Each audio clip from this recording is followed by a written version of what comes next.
Borger has brought together his skills as a fly fisherman, angling author, fly tyer, and professor of biology to become a respected fly fishing instructor. In this tape, Gary will show you dry fly tactics you can use on the waters you fish. You'll learn the most effective ways to take selective fish during a hatch and how to catch fish during hatchless periods.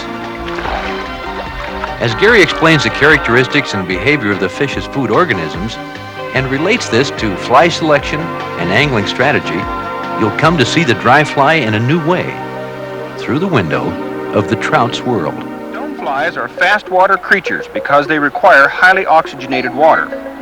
The nymphs range in size from 1/2 inch to nearly 2 inches and live from 1 to 3 years. At maturity, they crawl from the stream and climb up on a rock or branch.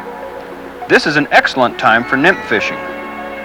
As it dries, the nymphal husk splits between the shoulders and the adult emerges. The adult is easily recognized, the same size, color, and shape as the natural. The imitation must also give the same surface impression as the organism being imitated. This is a most important characteristic because trout use the surface impression to help distinguish a food item from other floating objects. In addition, the artificial fly must be constructed to float.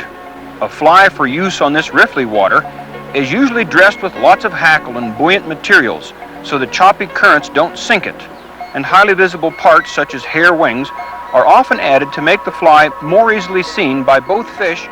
They have a larval stage that normally lasts for 1 year. These insects are readily recognized because they frequently build a case of sticks or small pieces of gravel in which to live. At maturity, the larva seals itself in its case and transforms to the pupal stage. After a couple of weeks, the transformation is completed and the pupa bursts free of the case and ascends rapidly to the surface. Once it arrives at the surface, it halts momentarily, the adult bursts free and flies off. Trout will follow these ascending pupa and feed at the film, where the consideration that determines line size is the fly that you use.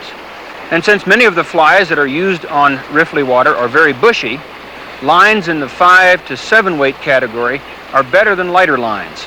You could consider a 6 weight as an all-around line for riffly water. A lot of anglers like brightly colored lines such as this one when fishing riffly water because it's ever so much easier to see out on that broken surface. I like a rod that's 8 to 9 feet long when fishing riffly water so that I have plenty of line control. That is, I can mend the line, I can lift it over fast currents and so on much more easily than I could with a shorter rod. I like a reel that has sufficient capacity for the fly line plus 50 yards of backing. This backing is 20-pound test braided Dacron, and it's an insurance policy for me. If I hook a big fish, it's probably going to take out more than just a fly line. It's going to run a long ways downstream, and I need that backing there, such as this one, that just can't be reached by wading upstream. So you've got to fish across stream. And drag is really a problem here. Because that's such a difficult spot to get to, not many anglers will try it.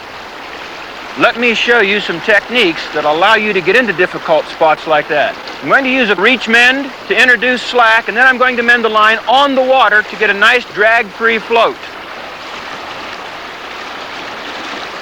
Make a reach like that, and then as the line comes tight in the current, just keep mending it back upstream. Just lift the rod tip and flip that extra slack back upstream. Keep flopping it up there. Then reach your arm out as far as you can to get a nice long drag-free float. You got it. Oh, it's a nice rainbow. Look at him jump. Woo! Look at him go. Hot fish.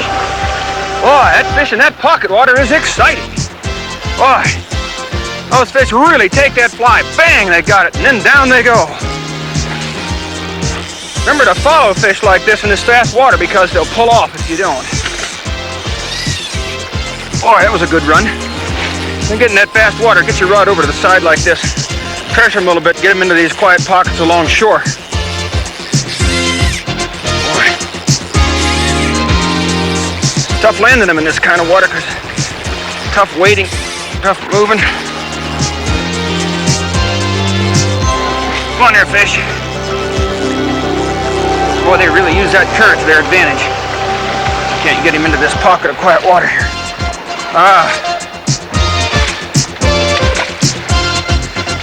There he comes.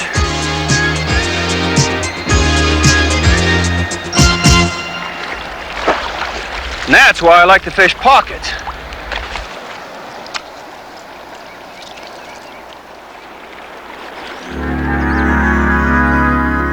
The heavy, swift flows of the Madison stand in strong contrast to the gentle, pastoral nature of this stream. This idyllic creek is reminiscent of the smooth-flowing streams of England where dry fly fishing began. Because the water is so clear and so smooth, you've got to be extra careful in approaching and presenting the fly to the trout. Every mistake you make here is an obvious one. The mayfly nymph normally lives in the stream for 1 year. When mature, it usually rises to the surface and crawls out on the film in preparation for the hatching of the adult. Imitations like this dry nymph must be tied to closely match the size, shape, color, and surface impression of the natural. As the adult begins to wiggle free from the nymphal husk, it's called an emerger. When the hatch is in full swing like it is now, trout usually switch over from the nymphs and begin taking emergers. This happens because the emergers are so abundant and so easy to catch. Emerges from the nymphal husk is called a dun. It is readily recognized by its upright wings, which give it the look of a miniature sailboat. The wings of the dun are often gray, and the body is usually a dull color.